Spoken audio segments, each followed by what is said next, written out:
So today ਆਪਾਂ physiological roles ਕਰ ਚੁੱਕੇ ਹਾਂ abscisic acid ਦੇ. Now we are doing with the signal transductioning mechanism of the abscisic acid in case of stomatal opening as well as the closing. So ਆਪਾਂ ਉਹਦੇ regarding ਗੱਲ ਕਰਾਂਗੇ ਕਿ ਉਹ ਕਿਸ ਤਰੀਕੇ ਨਾਲ stomatal opening and closing ਜਿਹੜਾ ਫਿਰ ਮੇਨਟੇਨ ਕਰਦਾ ਐਂਡ ਬਾਕੀ ਦੇ ਜਿਹੜੇ ਫਿਜ਼ੀਓਲੋਜੀਕਲ ਰੋਲਸ ਨੇ ਉਸੇ ਹੀ ਤਰੀਕੇ ਨਾਲ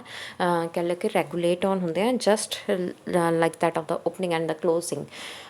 ਸੋ ਇਸ ਦੇ ਵਿੱਚ ਕੀ ਹੈ ਦਿਸ ਡਾਇਗਰਾਮ ਆਪਾਂ ਡਾਇਗਰਾਮ ਮੇਰੇ ਖਿਆਲ 'ਚ ਆਪਾਂ ਕਰ ਚੁੱਕੇ ਹਾਂ ਇਨ ਕੇਸ ਆਫ ਟਰਾਂਸਪੀਰੇਸ਼ਨ ਪ੍ਰੋਸੈਸ. ਜਦੋਂ ਆਪਾਂ ਟਰਾਂਸਪੀਰੇਸ਼ਨ ਦਾ ਮਕੈਨਿਜ਼ਮ ਕੀਤਾ ਸੀ ਕਿ ਕਿਸ ਤਰੀਕੇ ਨਾਲ ਕਹਿ ਲਓ ਕਿ ਜਿਹੜੇ ਸੀ ਉਹਨਾਂ ਦੀ ਇਨਟੇਕਿੰਗ ਐਂਡ ਆਊਟ ਟੇਕਿੰਗ ਦੇ ਨਾਲ ਜਿਹੜੇ ਗਾਰਡ ਸੈਲਸ ਹਨ they get to be turgor and that will allow the stomata to be open. ਠੀਕ ਹੈ. ਸੋ ਹੁੰਦਾ ਕੀ ਹੈ during the time of transpiration ਵੇਲੇ ਕੀ ਹੈ when the stomata receives a blue light ਨੇ ਜਿੱਦਾਂ ਹੀ ਰਿਸੀਵ ਔਨ ਕਰਦੇ ਆ ਬੇਸਿਕਲੀ ਦਾ ਜਿਹੜੇ ਸਾਈਟੋਕ੍ਰੋਮਸ ਨੇਗੇ ਸਾਈਟੋਕ੍ਰੋਮਸ ਇਹ ਜਿਹੜੇ ਬੇਸਿਕਲੀ ਜ਼ੀਆਜ਼ੈਂਥਿਨ ਹੈ ਜ਼ੀਆਜ਼ੈਂਥਿਨ ਨੂੰ ਰਿਸੀਵ ਕਰਦੇ ਹੀ ਕਹਿ ਲਓ ਕਿ that will light to the activation of the H positive ATPase complex. H positive ATPase complex ਦੇ ਨਾਲ ਕੀ ਹੈ that will allow the movement of the H positive ions from the outer side of the cell. ਠੀਕ ਹੈ ਕਿ ਸਾਈਟੋਸੋਲਿਕ reason ਤੋਂ ਬਾਹਰ ਵਾਲੀ side ਵੱਲ ਨੂੰ ਮੂਵ ਕਰ ਜਾਂਦੇ ਐਂਡ ਦੈਟ ਵਿਲ ਟ੍ਰਿਗਰ ਔਰ ਕਹਿ ਲਓ ਕਿ ਇਨੀਸ਼ੀਏਟ ਕਰਦਾ ਵਾ voltage gated ion channel of potassium ion. So voltage gated potassium ion channel ਦੀ ਐਕਟੀਵੇਸ਼ਨ ਹੁੰਦੀ ਹੈ ਜਿਸ ਦੇ ਨਾਲ ਪੋਟਾਸ਼ੀਅਮ ਆਇਨਸ ਇੰਟਰਨਲੀ ਮੂਵ ਕਰਦੇ ਨੇਗੇ ਸੈੱਲ ਦੇ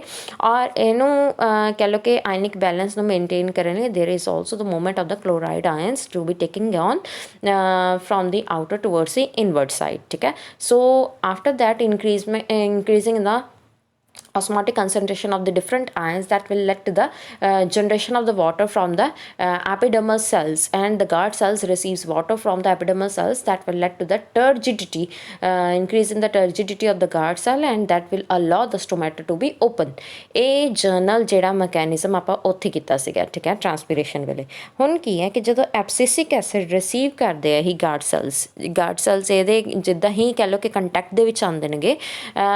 that will lead to a reduction in the guard cell turgidity or the guard cell turgo pressure. So turgo pressure ਦੇ ਵਿੱਚ reduction ਆ ਜਾਂਦਾ when these guard cells comes in contact with that of the abscisic acid. So which will lead to a massive long term effluxation of the potassium ions as well as the anions from that of the cell. So potassium ion ਦੀ ਔਰ ਜਿਹੜੇ ਬਾਕੀ ਦੇ ਐਨਾਇਨਸ that means chloride ions ਜਿਹੜੇ ਨੇਗੇ ਉਹਨਾਂ ਦੀ ਜਿਹੜੀ movement ਹੈ ਬਾਹਰ ਵਾਲੀ ਸਾਈਡ ਦੇ ਉੱਤੇ ਹੋਏਗੀ ਇਨ ਅ ਲੌਂਗ ਟਰਮ ਪ੍ਰੋਸੈਸ. ਠੀਕ ਹੈ. ਤਾਂ ਕਿ ਜਿਹੜੇ ਸਟੋਮੈਟਾ ਨੇਗੇ ਉਹ ਕਲੋਜ਼ ਕੰਡੀਸ਼ਨ ਦੇ ਵਿੱਚ ਰਹਿਣ. ਠੀਕ ਹੈ. ਸੋ ਇਹ ਕੰਡੀਸ਼ਨ ਜਿੱਦਾਂ ਹੀ ਆਉਂਦੀ ਹੈ that will light to the shrinkage of the cell. ਤਾਂ ਸ਼ਰਿੰਕੇਜ ਓਬਵੀਅਸ ਆਪਾਂ ਨੂੰ ਪਤਾ ਹੀ ਹੈ ਕਿ ਵਾਟਰ ਦੀ ਲੋਸ ਕਰਕੇ ਹੁੰਦੀ ਹੈ. So that will also lead to the reduction in the surface area of the plasma membrane up to 50% ਤੱਕ ਪਲਾਜ਼ਮਾ ਮੈਮਬ੍ਰੇਨ ਦੀ ਜਿਹੜੀ ਰਿਡਕਸ਼ਨ ਹੈ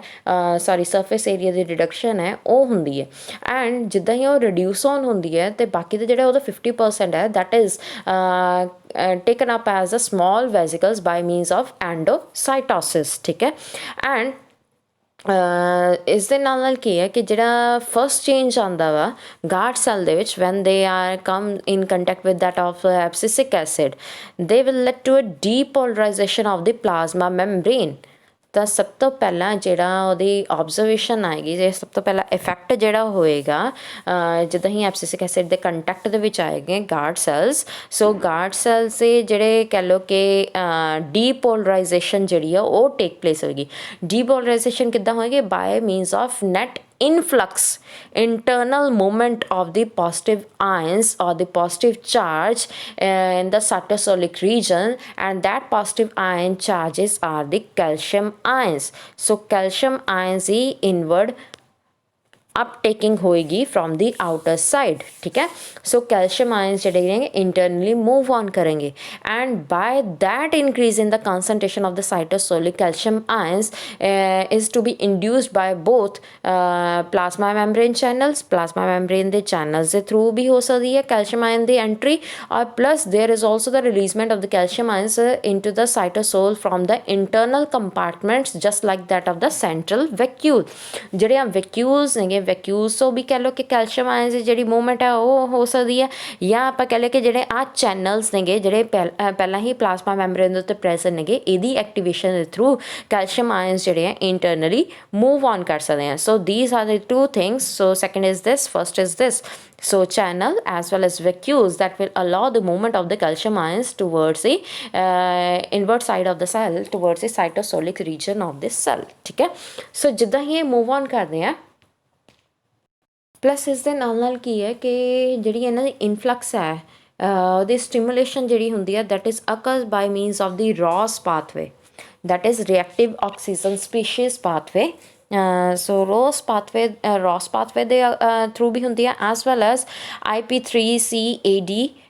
PR pathway ਠੀਕ ਹੈ ਦੋ ਪਾਥਵੇ ਦੇ ਥਰੂ ਹੁੰਦੀ ਹੈ and one is calcium dependent pathway ਵੀ ਆਉਂਦਾ ਇਹ ਬੇਸਿਕਲੀ ਕੈਲਸ਼ੀਅਮ ਡਿਪੈਂਡੈਂਟ ਪਾਥਵੇ ਹੀ ਆ ਆਪਣੇ ਕੋਲ ਠੀਕ ਹੈ ਜਿਹਦੇ ਵਿੱਚ ਕਹਿ ਲਓ ਕਿ ਕੈਲਸ਼ੀਅਮ ਦੇ ਅਕੋਰਡਿੰਗਲੀ ਵੀ ਮੂਵਮੈਂਟ ਹੁੰਦੀ ਆ ਔਰ ਪਲੱਸ ਕੈਲਸ਼ੀਅਮ ਦੇ ਇੰਡੀਪੈਂਡੈਂਟਲੀ ਵੀ ਉਹ ਜਿਹੜਾ ਪਾਥਵੇ ਆ ਉਹ ਕੈਰੀਡ ਆਊਟ ਵੀ ਹੋ ਸਕਦਾ ਠੀਕ ਹੈ ਜ਼ਰੂਰੀ ਨਹੀਂ ਹੈ ਕਿ ਕੈਲਸ਼ੀਅਮ ਦੇ ਹੀ ਥਰੂ ਕਹਿ ਲਓ ਕਿ ਸਟੋਮੈਟਾ ਜਿਹੜੇ ਨੇ ਕਲੋਜ਼ ਔਨ ਹੋਣਗੇ ਠੀਕ ਹੈ ਹੁਣ ਕੀ ਹੈ ਕਿ ਜਿਹੜੀ ਰਿਐਕਟਿਵ ਆਕਸੀਜਨ ਸਪੀਸ਼ੀਜ਼ ਨੇਗੀਆਂ ਜਸਟ ਲਾਈਕ ਕਿ ਹਾਈਡਰੋਜਨ ਪੈਰੋਕਸਾਈਡ ਹੋ ਗਿਆ ਜਾਂ ਸੁਪਰ ਆਕਸਾਈਡ ਹੋ ਗਿਆ they will act as a secondary messenger that will lead to the plasma membrane activation clear so ਇੱਕ ਤਾਂ ਆ ਆਪਣੇ ਕੋਲ ਵੇ ਹੋ ਗਿਆ ਕੈਲਸ਼ੀਅਮ ਆਇਨ ਦਾ ਚੈਨਲ ਦੇ ਥਰੂ ਔਰ ਵੈਕਿਊਲ ਦੇ ਥਰੂ ਇੱਕ ਕੀ ਹੈ ਹੋਰ ਵੀ ਡਿਫਰੈਂਟ ਵੇਜ਼ ਨੇਗੇ ਕਿ calcium ions they are also released from the intracellular stores can be induced by a variety of a second messengers like ਜਿਵੇਂ ਹੁਣ ਆ ਗਿਆ ਆਪਣੇ ਕੋਲ second messengers IP3 ਹੋ ਗਿਆ that is inositol 145 triphosphate and one is CADPR that means कि cyclic ADP ਰਾਈਬੋਜ਼ ਠੀਕ ਹੈ ਐਜ਼ ਵੈਲ ਐਜ਼ ਕੈਲਸ਼ੀਅਮ ਕਿ ਕੈਲਸ਼ੀਅਮ ਵੀ ਆਪਣੇ ਆਪ ਦੇ ਵਿੱਚ ਇੱਕ ਸੈਕਿੰਡ ਮੈਸੇਂਜਰ ਹੈ ਉਹਦੇ ਥਰੂ ਵੀ ਕਹਿ ਲਓ ਕਿ ਕੈਲਸ਼ੀਅਮ ਦੀ ਇਨਟੇਕਿੰਗ ਜਿਹੜੀ ਆ ਉਹ ਪਰਸਿਸਟ ਕਰ ਸਕਦੀ ਹੈ ਠੀਕ ਹੈ ਐਂਡ ਕਿਸੇ ਹੱਦ ਤੱਕ ਜਿਹੜੀ ਹੁਣ ਵੀ ਸਟੱਡੀਜ਼ ਹੋ ਰਹੀਆਂ ਨੇ ਉਹਦੇ ਵਿੱਚ ਇਹ ਵੀ ਦੇਖਿਆ ਗਿਆ ਕਿ ਜਿਹੜਾ ਨਾਈਟ੍ਰਿਕ ਆਕਸਾਈਡ ਹੈ that also stimulates by means of the abscisic acid synthesis in case of the guard cell that will induce the stomatal closure ਵੀ ਇਕੱਲਾ ਜ਼ਰੂਰੀ ਕੈਲਸ਼ੀਅਮ ਆਇਨ ਹੀ ਨਹੀਂ ਹੈਗੇ there is also another factor that is the nitric oxide that also induce the stomatal closure in case of CADPR pathway CADPR pathway ਦੇ ਵਿੱਚ ਕਹਿ ਲਓ ਕਿ ਇਹਦੀ ਇਨੀਸ਼ੀਏਸ਼ਨ ਹੋ ਸਕਦੀ ਹੈ that is of the nitric acid ਠੀਕ ਹੈ ਸੋ ਇਹਦੇ ਨਾਲ ਕੀ ਹੈ ਕਿ ਕੈਲਸ਼ੀਅਮ ਆਇਨਸ ਆਬਵੀਅਸ ਹੈ ਇੰਟਰਨਲੀ ਮੂਵ ਕਰਦੇ ਨੇ that will lead to the raising in the calcium ion concentration in the cytosol from 50 to like 30 concentration ਜਿਹੜੀ ਆ ਉਹਦੀ increase ਹੋ ਜਾਂਦੀ ਹੈ that will lead to the stomatal closure and it is a sufficient one and it may reaches up to the 1100 nanomolecules ਠੀਕ ਹੈ ਸੋ nanomolar ਜਿਹੜੀ ਆ ਉਹ increase ਹੋ ਸਕਦੀ ਹੈ so which is sufficient to that of the stomatal closure ਠੀਕ ਹੈ ਐਂਡ ਇਹਦੇ ਬਿਲਕੁਲ ਉਲਟ ਜਿਹੜਾ ਇੱਕ ਹਾਰਮੋਨ ਹੈ ਦੈਟ ਇਜ਼ ਦਾ ਆਕਸੀਨ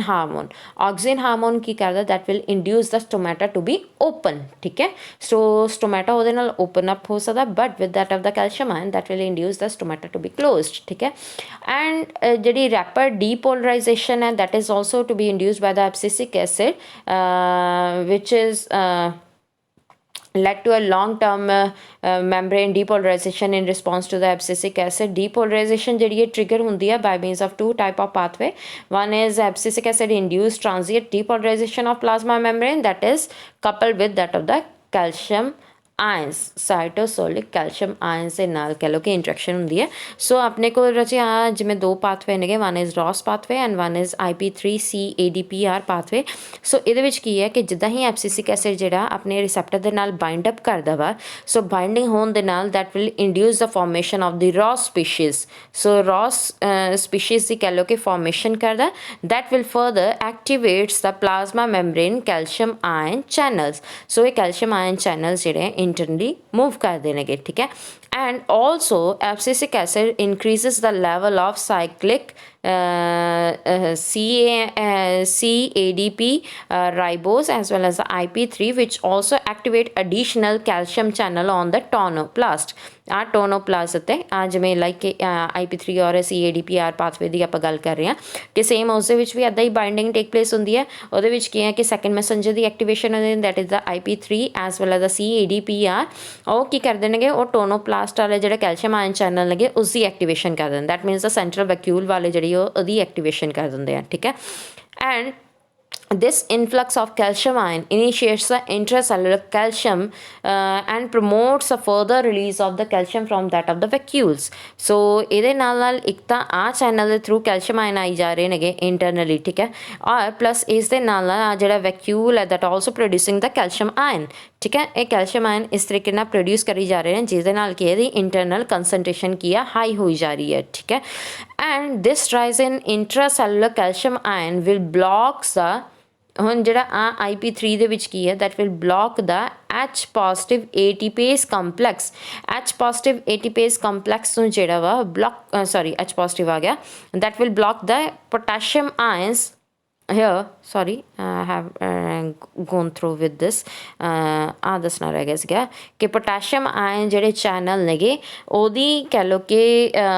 ਬਲੋਕੇਜ ਕਰ ਦਿੰਦੇ ਨੇਗੇ ਤਾਂ ਕਿ ਪੋਟਾਸ਼ੀਅਮ ਆਇਨ ਜਿਹੜੇ ਇੰਟਰਨਲੀ ਮੂਵ ਨਾ ਕਰ ਸਕਣ, ਕਿਉਂਕਿ ਜੇ ਉਹ ਇੰਟਰਨਲੀ ਮੂਵ ਕਰ ਗਏ that will allow the stomata to be open. So ਇਸ ਚੀਜ਼ ਨੂੰ ਬਲੋਕ ਕਰਦੇ ਨੇਗੇ। ਸੋ ਜਿਹਦੇ ਨਾਲ ਜਿੱਦਾਂ ਹੀ ਰਾਈਜ਼ ਹੁੰਦਾ ਕੈਲਸ਼ੀਅਮ ਆਇਨ ਦੀ that will promote the opening of the chloride ions. Chloride ion channel ਨੂੰ ਜਿਹੜਾ ਵਾ ਉਹ ਓਪਨ ਅਪ ਕਰ ਦਿੰਦੇ ਆ that will allow the chloride ion to be move out. So chloride ion ਜਿਹੜੇ ਆ ਬਾਹਰ ਵਾਲੀ ਸਾਈਡ ਦੇ ਉੱਤੇ ਮੂਵ ਕਰਨਾ ਸ਼ੁਰੂ ਕਰ ਦਿੰਦੇ ਨੇਗੇ and that will cause a membrane depolarization. So depolarization ਹੋ ਜਾਂਦੀ ਹੈ ਐਂਡ ਇਸ ਦੇ ਨਾਲ ਜਿਹੜੇ ਪਲਾਜ਼ਮਾ ਮੈਂਬਰੇਨ ਦਾ ਪ੍ਰੋਟੋਨ ਪੰਪ ਹੈ is inhibited by means of the abscisic acid induced in the calcium ion concentration and that will also lead to the increase in the pH। ਕਿਉਂਕਿ obvious ਹੈ H positive ions ਜਿਹੜੇ ਆ ਬਾਹਰ ਵਾਲੀ side ਦੇ ਉੱਤੇ ਜਿਹੜੇ ਆ ਕਹਿ ਲਓ ਕਿ ਉਹਦੀ ਮੂਵਮੈਂਟ ਨਹੀਂ ਟੇਕ ਪਲੇਸ ਹੋਏਗੀ ਸੋ that will lead to the increasing in the ਬਾਹਰ ਵਾਲੀ ਕਹਿ ਲਓ ਕਿ ਟੋਟਲੀ ਇਨਹਿਬਿਟ ਨਹੀਂ ਹੋਏਗਾ, ਨਾ ਹੀ ਇੰਟਰਨਲੀ ਮੂਵ ਕਰਨਗੇ H positive ions, ਨਾ ਹੀ ਬਾਹਰ ਵਾਲੀ ਸਾਈਡ ਦੇ ਉੱਤੇ ਮੂਵ ਕਰਨਗੇ and that will further blockage the H positive ATPase complex that will increase the pH increase होएगी so that will also lead to the membrane depolarization। so membrane depolarization जिद्दां ही होंदी है by means of the movement of the chloride ions as well as the inactivation of the H positive ATPase complex that will further initiate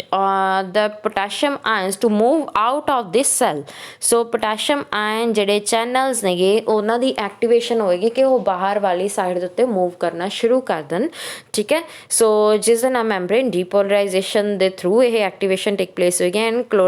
ਜਿਹੜੇ chloride ions ਨੇ ਉਹ potassium ions ਨੇ they are moving across the plasma membrane from that of the cytosol and that will lead to the guard cells to be closed and the stomata to be closed with the decreasing in the concentration of the ions and the water has to be lost due to the non-maintaining of the ion concentration in that of the guard cell and there is a high concentration of the water in case of the guard cells and the water is to be moved from the high concentration towards a low concentration। that means from the guard cell they are moving out and they reaches towards the epidermal cells and the guard cells become flaccid and the stomata to be get closed, okay। so this is the thing regarding the abscisic acid signal transductioning mechanism to promote this kind of depolarization। there are number of inhibitors which are promoting that assumption as well as the model for the depolarization of the membrane and that inhibitor are the 5-nitro-2,3-phenyl propyl amino benzoic acid that is also known as NPPB, ठीक है। सो जिस दे through ये पता किया गया कि ये जड़ा इनहिबिटर है that blocks a pathway for the calcium ion to be move towards the invert side and that will further allow the membrane depolarization. तो उस चीज़ ਨੂੰ ਇਹ ਰੋਕਦਾ ਸੀਗਾ। ਸੋ ਇਹ ਤੋਂ ਇਹ ਪਤਾ ਲੱਗਿਆ ਕਿ ਜਿਹਦੇ ਨਾਲ ਕੀ ਸੀ ਕਿ ਸਟੋਮੈਟਾ ਜਿਹੜੇ ਆ ਕਲੋਜ਼ ਨਹੀਂ ਹੋ ਪਾ ਰਹੇ ਸੀਗੇ, ਠੀਕ ਹੈ। So these are the things which are to be proved by means of these kind of inhibitors also and so ਇਸ ਦੇ ਨਾਲ ਕਹਿ ਲਓ ਕਿ ਜਿਹੜਾ ਆਪਣਾ ਐਬਸਿਸਿਕ ਐਸਿਡ ਜਿਹੜਾ ਵਾ ਪਲਾਂਟ ਹਾਰਮੋਨ ਦੇ ਫੰਕਸ਼ਨ ਔਰ ਪਲਸ ਸਿਗਨਲ ਟ੍ਰਾਂਸਡਕਸ਼ਨਿੰਗ ਉਹ ਆਪਣੇ ਕੰਪਲੀਟ ਹੁੰਦੇ ਆ। ਬਾਕੀ ਦੇ ਜਿਹੜੇ ਆਪਣੇ ਕੋਲ ਪਲਾਂਟ ਹਾਰਮੋਨ ਸੀਗੇ ਉਹਨਾਂ ਦੀ ਵੀ ਕੰਪਲੀਸ਼ਨ ਹੁੰਦੀ ਹੈ। So your topic is to be done hair.